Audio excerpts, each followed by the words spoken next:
पोरगा कोणाची वस्त्र उतरवताना पाहणार नाही, म्हणून कर्ण लगेच पत्रकार परिषद गेलं पलीकडच्या पार्टीचं, त्याला ते सहन व्हायचं नाही. त्याच्यामुळे कर्ण दिवसभर गैरहजर ठेवला, गंगेच्या पाण्यात उभा केला. एवढा सदाचारी कर्ण आहे. बस मी 2-2.5 मिनिट घेतो.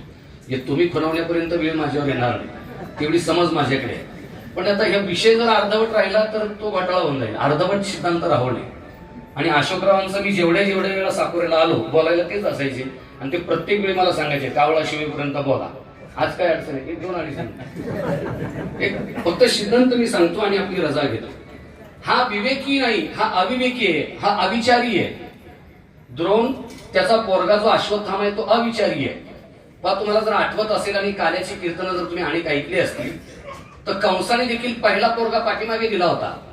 कंसाने नारदाला पाठवला, आणि त्या नारदाने सांगितलं तुला काही कळतं का नाही, मित्राच्या येण्याचा मार्ग आणि शत्रूच्या येण्याचा मार्ग. 1 2 3 4 5 6 7 8 हा सरळ मार्ग मित्राच्या येण्याचा, आणि 8 6 5 4 3 2 1 हा मार्ग तो गणिमी काव्याने आला तर पहिलाच आठवा. असा बुद्धिभेद त्याने नारदाकर्मी कंसाचाही केला होता. एकदा 6 मुलं त्याने आपटून मारायला लावली, स्वतःचेच भाऊ. कारण पाप पूर्ण वाढत नाही तोपर्यंत त्याचा नाश करता येत नाही.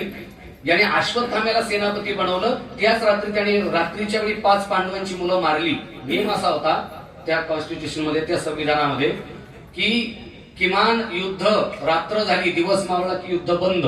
पण अविचाराने अश्वत्थाम्याने रात्रीच्या वेळी आघात केला, पापाचा प्रकोप वाढला, आणि पर्यायाने भगवान श्रीकृष्णाने संपूर्ण कौरव सेनेचा नाश केला. मॉरल ऑफ द स्टोरी काय आहे?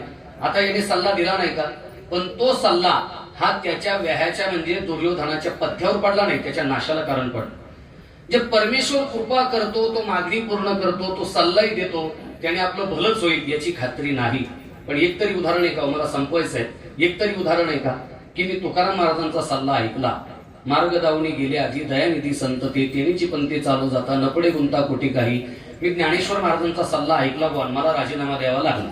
नाशिकवाल्या बाबाचं ऐकून निम्म्या मंत्रिमंडळाला धडकी भरली. इथे काय आहे का तसं? मी तुकाराम महाराजांचं ऐकलं बुवा, मी अडचणीत आलो.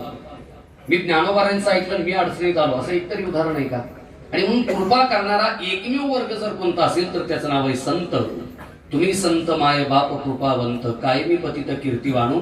मी शेवटच्या 1.5 मिनिटामध्ये कंप्लीट करतो, ऐका. आता हे संत शोधायचे कुठून? कुठं शोधायचे? तर संत कुठेही अक्कलकोट, गाणगापूर, शिर्डी, नाशिक कुठेही शोधू नका. ते संत आपल्याच घरात आहे. कुठेही भविष्य पाहायला नाशिकला जाऊ नका. आपलं भविष्य पाहणारा आपल्या घरात आहे, तो आपला बाप आहे. आपल्या मुलाचं भलं व्हावं, मुलाच्या भविष्याची काळजी करणारा फक्त आपला बाप आहे. मी सोशल मीडियावरती पोस्ट वाचली होती की बाप आणि सूर्य दोघे तापदायक वाटतात. आणि सूर्य किती तापदायक आहे की